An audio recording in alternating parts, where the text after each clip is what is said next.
السلام علیکم ناظرین۔ ایسے افراد جن کو گلے میں ریشہ یا کیرے کا مسئلہ ہوتا ہے، وہ بار بار اپنا گلا صاف کرتے رہتے ہیں، ان کو گلے میں کوئی چیز اٹکی ہوئی یا پھنسی ہوئی محسوس ہوتی ہے، اس لیے وہ بار بار کھانستے رہتے ہیں، تو ایسے افراد کے لیے ایک نہایتی آسان اور مجرب گھریلو نسخہ لایا ہوں۔ اس کے استعمال سے انشاءاللہ ریشہ اور گلے میں کیرا گرنا ختم تو ہوگا ہی، ساتھ ہی اگر آپ کا گلا بار بار خراب ہوتا ہے، تھوڑی سی بھی ٹھنڈی چیز یا کھٹی چیز کھانے سے فوراً گلا خراب ہو جاتا ہے، گلے میں درد رہتا ہے، تو ایسے میں بھی یہ نسخہ آپ کو بہت فائدہ پہنچائے گا۔ اس نسخہ کو استعمال کر کے انشاءاللہ آپ دعائیں دیں گے۔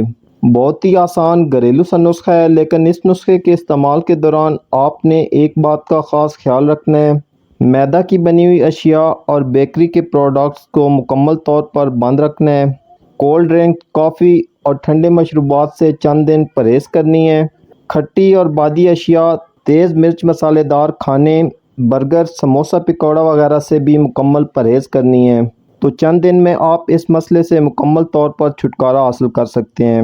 نسخہ نوٹ کر لیں۔ نسخے کے لیے سب سے پہلے کالی مرچ کی ضرورت ہوگی۔ کالی مرچ گلے میں سے ریشے کو باہر نکالنے میں مدد دیتی ہے۔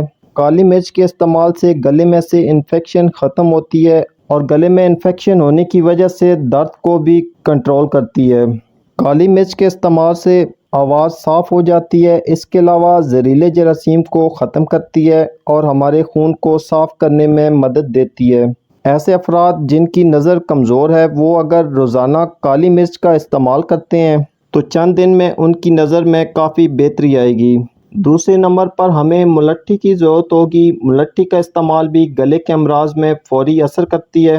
آپ کو گلے میں کسی قسم کی خرابی ہو، گلے میں خراش ہو، گلے کے غدود کا مسئلہ ہو یا گلے میں درد ہو، آواز صحیح طریقے سے صاف نہ آتی ہو، گلے میں ریشہ یا کیرا گرتا ہو، گلے میں انفیکشن ہو، گلے کے تمام امراض میں ملٹھی کا استعمال بہت جلد فائدہ پہنچاتا ہے، لہٰذا اس نسخے میں ملٹھی کا بھی استعمال کریں گے۔ آخر میں کوزہ مصری آپ نے اس میں استعمال کرنی ہے۔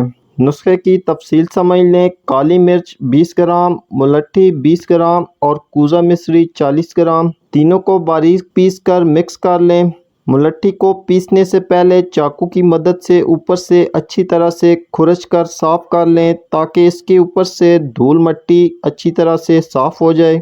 تیار شدہ نسخے سے آپ نے چھوٹی آدھی چمچ روزانہ پانی کے ہمراہ ایک بار استعمال کرنی ہے۔ اس کے استعمال سے انشاءاللہ گلے میں ریشہ اور کیرے کا مسئلہ ختم ہو جائے گا۔ اس کے علاوہ گلے کا کسی قسم کا بھی مسئلہ ہو، اس نسخے کو استعمال کریں، چاہے گلے میں خراش ہو یا گلے میں درد ہو یا گلے کے غدود کا مسئلہ ہو، اس نسخے کے استعمال سے انشاءاللہ وہ بھی ٹھیک ہو جائے گا۔ تو آج کے لیے اتنا ہی ناظرین، امید کرتا ہوں آج کی ویڈیو آپ کے لیے فائدہ مند ثابت ہوگی۔ اسی کے ساتھ اجازت چاہتا ہوں۔ اللہ حافظ۔